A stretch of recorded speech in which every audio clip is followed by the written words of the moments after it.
Sir, what is 30A? 30A Bharat के संविधान में एक ऐसी धारा है,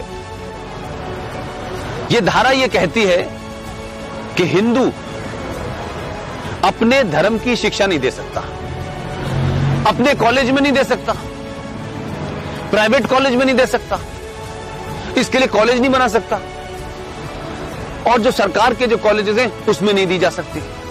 लेकिन एक धारा है 30, वो 30 धारा मुसलमानों को इस बात की इजाजत देती है कि वो अपनी मजहब की शिक्षा के लिए कॉलेज खोल सकते हैं, वो मदरसे चला सकते हैं, क्रिश्चियन अपने मदरसे चला सकते हैं, स्कूल इंस्टीट्यूशन चला सकते हैं जहां वो अपने मजहब की शिक्षा दे सकते हैं। मेरा सवाल यह है, क्या संविधान के निर्माताओं को इस बात का बोध नहीं था कि सिम्मी जी, अगर आप अपने धर्म की शिक्षा आपको नहीं मिलेगी तो आप में संस्कार कहां से आएंगे, आप में फेथ कहां से आएगा, आप वेद क्या हैं, पुराण क्या है, कैसे जानेंगे अगर आपसे कहा जाए आपको यह नहीं पढ़ना है।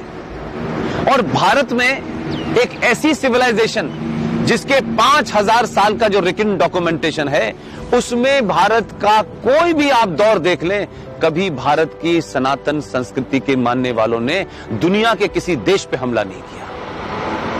यह शब्द बलात्कार हमारी संस्कृति का हिस्सा नहीं था। ये घूंघट इसलिए नहीं था कि हमारे यहां था, हमको गलत नैरेटिव दिया क्या।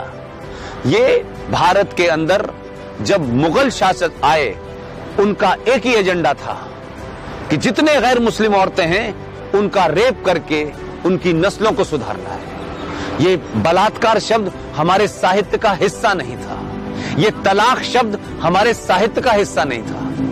हमारी परंपरा और संस्कृति में 7 फेरे जीवन भर के लिए जाते हैं। इस्लाम में शादी is a contract between 2 people, it's a business. आपने शादी मुझसे की और शादी करने के कुछ दिन के बाद आपको लगा कि मैं रहना नहीं चाहती, तो बिजनेस कॉन्ट्रैक्ट है, आपने कॉन्ट्रैक्ट कैंसिल कर दिया। तो आर्टिकल 30A भारत के संविधान से हटना चाहिए। इस देश के 90 से 95 करोड़ हिंदुओं को उनका शास्त्र क्या कहता है, उनका वेद क्या कहता है, इसकी शिक्षा की इजाजत देनी चाहिए। और मंदिरों के ऊपर जो हिंदू पैसा चढ़ाते हैं, यह भी एक लॉ है जो नहीं पता देश को। भारत के जितने भी मंदिर हैं उस पे जो पैसा चढ़ता है वो सरकार के खजाने में चला जाता है।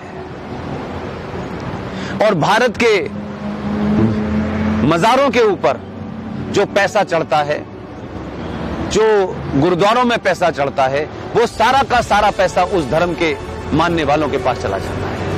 सिर्फ भारत के हिंदुओं का पैसा जो आप अयप्पा पे चढ़ाती हैं, जो महाकाल पे चढ़ाती हैं, जो वैष्णो देवी पे चढ़ाती हैं, वो पैसा सरकार ले लेती है। तो अगर भारत के मंदिरों पे चढ़ने वाले पैसे से भारत के लोग, हिंदू लोग, सनातनी लोग अपने विश्वविद्यालय खोलना चाहें कि हम सनातन के बारे में बताएंगे, पुराणों को पढ़ाएंगे, तो उसकी भी छूट नहीं है। ये संविधान में 2 धाराएं एंटी हिंदू हैं, इनको समाप्त होना चाहिए। और मैंने कल भी घोषणा की है कि अगले 2 साल में